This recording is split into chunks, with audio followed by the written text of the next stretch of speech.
ये जी यहाँ मैं ये ऐड करना चाहूँगी कि power use to increase the kinetic energy can be found by this formula कि फ़ोर्स की जगह पर आप रिजल्टेंट फ़ोर्स यूज़ कर लें और उसको वेलोसिटी से मल्टीप्लाई कर दें। और रिजल्टेंट फ़ोर्स डेफिनेटली आपको पता ही है driving force minus resistive force करने से आएगी।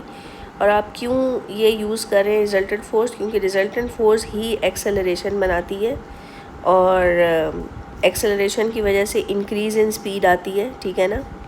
तो अगर इंक्रीज़ इन स्पीड आ रही है तो इसका मतलब है कि डेफिनेटली आपकी जो काइनेटिक एनर्जी है वो इंक्रीज़ कर रही है।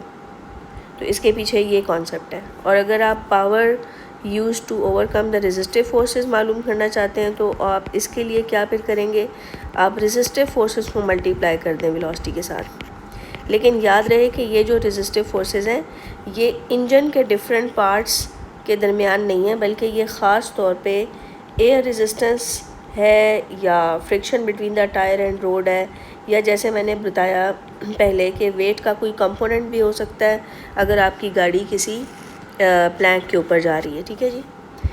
तो ये सिचुएशन है। अब एक और केस डिस्कस कर लेते हैं जिसमें हम यूँ कह रहे हैं कि हमारी गाड़ी जो थी जो एक्सेलरेट करते करते 5 मीटर पर सेकंड की स्पीड को रीच कर गई थी और वो उस स्पीड को मेंटेन कर लेती है, मतलब वो स्पीड कांस्टेंट हो गई है अब।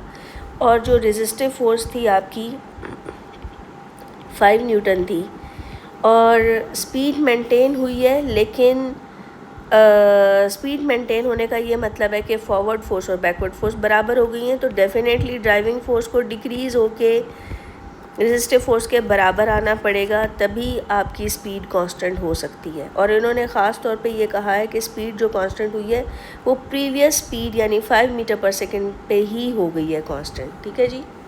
तो इसका मतलब है कि जो पहले आपने आउटपुट पावर निकाली थी ड्राइविंग फोर्स को उस 5 की वेलोसिटी से मल्टीप्लाई करके, तो 5 जो है वो कांस्टेंट आ गया यहाँ पे।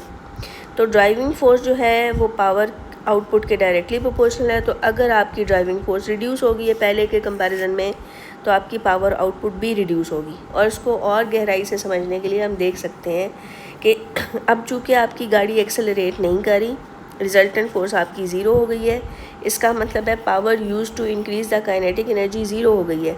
तो अब आपकी पावर आउटपुट में सिर्फ़ और सिर्फ ये एक ही टर्म बची है। तो इसका मतलब है कि पावर आउटपुट जो है वो रिड्यूस होगी ही होगी, ठीक है।